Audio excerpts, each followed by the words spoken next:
안녕하세요. 크리스천 영상학교 논의하는 신목사입니다. 오늘은 정신질환과 귀신들림의 차이라는 점으로 생각해 볼게요. 제가 충주에 영상학교를 연 지 6년이 가까워지네요. 그동안 영상학교를 찾은 사람들은 수천 명이고 귀신들을 쫓아준 사람도 수백 명이 달했을 것입니다. 귀신의 잠복을 알아낸 경로는 대부분 하나님을 부르는 기도를 하다가 하품, 트림, 헛구역질, 구토, 침, 기침, 가래, 방귀, 배변, 두통, 가려움증, 전율 등의 현상이 발생해서 제 주장을 받아들이고 영상학교를 찾아와 축출 기도를 하면서 귀신들의 잠복을 알아낸 경우예요.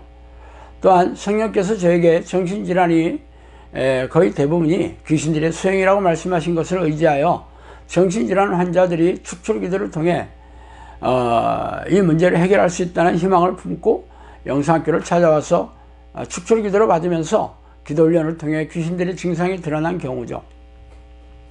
그러나 영상학교에서 문제를 해결해 보지 못한 사람들은 위의 생리적인 현상이나 정신질환의 현상이 귀신들의 소행이라고 선뜻 믿기 어렵겠죠. 또한 제가 이 증상들이 귀신들이 잠복해서 공격한 경우라고 말했지만 이들의 정신질환이나 고질병을 축출 기도로서 치유하고 해결하지 못했다면 누가 믿겠어요? 제가 한번 책을 읽어본 적이 있어요. 의사가 썼더라고요. 그분은 책에서 기도원이나 교회에서 귀신 들림 현상으로 주장한 사람들의 대부분이 정신질환이었다고 말하고 있더라고요. 그러나 책 말미에 정신질환이라고 주장할 수 없는 귀신 들림 현상도 있다고 실어놓은 부분도 있기도 해요. 그러나 전체적으로 기도원 등지에서 귀신 들린 현상이라고 주장한 사람들의 경우가 귀신이 잠복한 경우라는 증거가 확실하지 않았다라는 투로 썼어요. 사실 몇 년 전에 영상학교에도 정신과 의사 부부가 6개월이 넘도록 기도 훈련을 받았어요. 그분은 크리스천들이었고 정신과 의사들이 인정하기 어려운 귀신에 대한 제 주장에 동의하고 기도 훈련의 필요성을 인정하게 찾아왔죠. 그러면서 영상학교에서 기도 훈련하던 정신질환 환자들이 신속하게 치유되는 것을 보고 몹시 놀라워했어요. 이 같은 빠른 치유 속도는 정신병원에서는 거의 찾아볼 수 없는 경우라고 말하더라고요. 그러나 그는 의대에서 공부한 정신질환의 원인과 치료 방법을 무시하고 제가 주장하는 대로 정신질환이 귀신들의 소행이라는 것을 받아들이기는 참으로 어려웠을 것입니다. 그래서 제 주장에 대해서는 자신의 입장을 표명하지는 않았어요.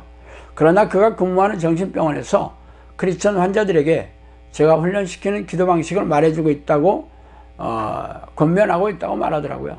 그러나 이 의사 훈련생이 기도훈련을 마치고 영상학교를 떠난 후에 뭐 연락이 되지 않아 그 후에 어떻게 하고 있는지 뭐 자세한 내용을 알 수가 없습니다. 영상학교를 찾아온 사람들은 자신이 귀신이 잠복한지 모르는 상태이거나 정신질환이나 고질병이 있어 찾아왔으며 이들이 기도훈련과 축출기도를 통해 귀신 들림 현상이 발생했기 때문에 정신질환과 귀신 들림의 정확한 차이를 알아내고 분별하는 게 쉽지는 않았습니다.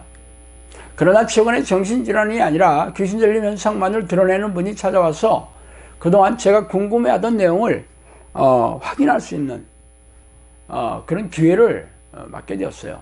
그분은 우리 영상학교 졸업생 자매의 어머니로서 평소에 기도훈련을 한 적도 없고 특정한 정신질환을 앓은 적도 없으셨어요. 단지 치매와 파킨슨병으로 기억력이 급속히 감퇴되어 일상생활을 할 수 없게 된 이후에 딸이 영상학교에서 기도훈련을 신청하고 기도 능력이 향상되면서 어머니의 증세가 급격히 호전되어 일상생활을 하는데 문제가 없을 정도로 좋아해져서 무척이나 기뻐하더라고요. 그러나 그 이후에 딸이 어머니의 영혼구원을 위해 기도를 가르치고 시작하면서 기이한 현상이 발생하기 시작했습니다. 그의 어머니의 증상은 혀를 쉴 수 없이 날름거리고, 사실 이런 현상은 정신질환 환자에게는 거의 나타나지 않죠. 또 환각 증상으로 귀신들이 돌아다니며 자신을 공격한다면서 소리를 지르고 손에 잡히는 대로 물건을 마구 집어던지면서 무서워하는 증상이 있었고, 손발이 자신의 의지대로 통제되지 않고 마구 흔들어대는 증상, 혹은 밤새도록 잠을 자지 않는 불면증, 몸의 균형을 잃어 부축해주지 않으면 걷지 못하는 증상을 보이기 시작했어요. 그래서 그런 증상이 나타난 지 3일 후에 그 자매는 어머니를 모시고 영상학교에 왔죠. 그래서 저는 축출기도 시간에 앞에 앉혀놓고 매일 10분에서 15분가량 개인 축출기도를 해주었습니다. 처음에는 증상이 기복이 심하더니 이틀이 지나서 잠잠해졌어요. 그래서 그 다음 주에도 영상학교의 훈련 날짜에 맞춰 오게 하여 축출기도를 받게 해주었습니다. 그랬더니 2주 만에 귀신 들림 현상이 완전히 사라지고 예전의 정상적인 상태로 돌아왔어요. 그래서 저는 더 이상 개인 축출기도를 해주지 않을 테니 이제부터는 기도훈련을 시키고 스스로 하나님을 부르는 기도 습관을 들이도록 하라고 일러놓았어요. 그런 후에 2주가 지나서 영상학교에 와서 하루 기도훈련을 하고 다음날 돌아갔습니다. 영상학교에서 기도훈련 하는 게 힘들다고 집에 가서 기도하겠다고 고집을 부렸기 때문이에요.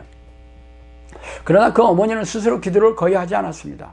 딸이 기도하라고 하면 겨우 기도하는 흉내를 낼 정도였죠. 그러나 집에 돌아간 다음날 사건이 발생했어요. 그동안 딸이 기도하라는 부탁은 그런대로 잘 들어주었지만 남편의 말은 잘 듣지 않았는데, 남편이 집에서 기도하라고 역정을 내자 말다툼이 벌어지며 예전에 귀신 들림 현상이 재발했다는 것이에요. 그래서 아버지의 다급한 연락을 받은 이 자매가 이러한 사정을 저에게 카톡으로 알려주었어요. 이 자매의 어머니에게 나타나는 현상을 보고 저는 그동안 궁금해 마지 않았던 귀신 들림 현상과 정신질환의 본질적인 차이에 대해 알게 되었습니다. 귀신들이 사람들의 몸에 잠복해서 머리를 타고 앉아 자신들의 생각을 넣어주고 뇌를 조종하고 뇌의 기능을 망가뜨리면서 가장 먼저 일어나는 현상이 불면증, 강박증, 조울증, 우울증, 조현증, 자살 충동 등의 정신질환이 생기게 됩니다. 그래서 정신과 병원에 가서 아무리 치유를 해도 호전과 악화를 반복하며 치유가 되지 않는 경우가 상당수예요. 그래서 정신병원에 가면 세상과 격리된 환자들이 부지기 있으죠. 앞으로 이러한 정신질환 환자들의 수는 급격하게 늘어날 것입니다. 그러나 귀신들이 공격하여 증세가 드러난 것은 좀 달라요. 오랫동안 정신질환 등의 고질병을 앓은 환자들이 허다하겠지만 귀신들은 특히 청각세포나 시각세포들을 조작하고 조종하여 환청과 환각 증상을 일으키고 손발을 제멋대로 움직이게 하며 고함을 지르며 목과 등뼈를 이렇게 꺾는, 심지어는 목을 90도로 꺾어 빠르게 돌리기도 하고 등을 뒤로 90도로 꺾어도 부러지지 않는 참으로 기이한 현상을 일으키더라고요. 이는 실제 눈으로 보지 않으면 인정할 수가 없어요. 이러한 현상들을 이렇게 발생하게 하는 게 다릅니다. 그래서 정신질환 환자에게 축출기도를 하면 귀신 들림 현상이 드러나기 시작해요.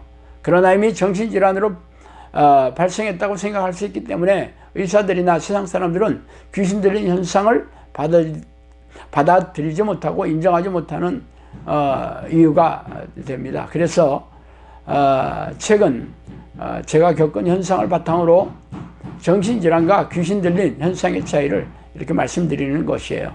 자, 오늘은 여기까지 하겠습니다. 감사합니다.